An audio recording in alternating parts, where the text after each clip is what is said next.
El derecho internacional público empieza a surgir aparejado a los grandes estados de Europa como Francia, Inglaterra, España, Austria y países nórdicos en el siglo XVI. Sus raíces se encuentran en la Alta Edad Media y no se manifiesta con su peculiaridad hasta que sobreviene el desmembramiento del Sacro Romano Imperio y ocurre el descubrimiento de América con su diversidad de efectos. Los sujetos de derecho internacional son los estados, las organizaciones internacionales, la comunidad beligerante, los movimientos de liberación nacional y el individuo, persona física, como sujeto pasivo del derecho internacional, es decir, que recibe de él derechos y obligaciones. El Estado. El sujeto propiamente dicho del orden jurídico internacional es el Estado, definido en la Convención Panamericana de Montevideo en 1933 por 4 elementos: población, territorio determinado, gobierno y capacidad de entrar en relación con otros estados. Teniendo dichos elementos, se constituye un estado aunque no sea reconocido por la comunidad internacional. Tratándose de estados federales, existe una sola persona de derecho internacional responsable por los actos y omisiones de todos los estados miembros, que es el Estado federal. La posibilidad de celebrar acuerdos internacionales la tiene el Estado federal. Comunidad beligerante. Para que una comunidad beligerante sea reconocida como sujeto de derecho internacional público, de acuerdo a las normas internacionales, debe reunir los siguientes requisitos: que el movimiento beligerante revista importancia y continuidad.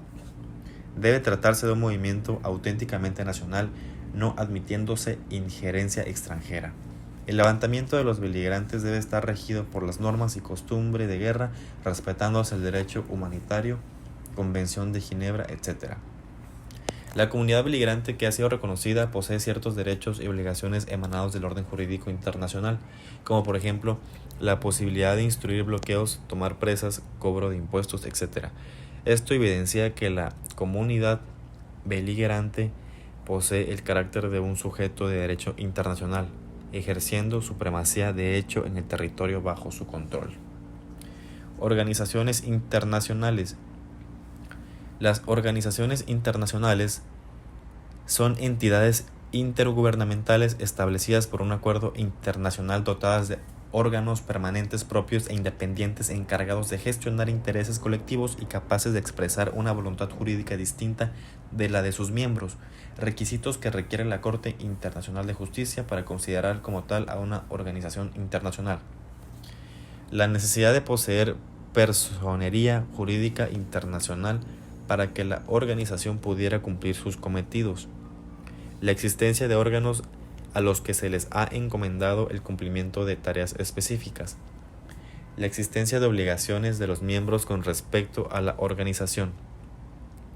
La posesión de capacidad jurídica, privilegios e inmunidades en el territorio de sus miembros. Y la posibilidad de que la organización celebre acuerdos con sus miembros. Y como conclusión, los sujetos son las entidades con derechos y obligaciones impuestas por el derecho internacional. Para la concepción clásica, los estados son los sujetos plenos del ordenamiento internacional, sin que puedan existir otros sujetos que no sean estados. En la actualidad, esta posición ha sido revisada considerando que, si bien los estados son los sujetos naturales y originarios, existen a su lado otros sujetos derivados o secundarios, por lo que la naturaleza jurídica es lo más importante del derecho internacional público.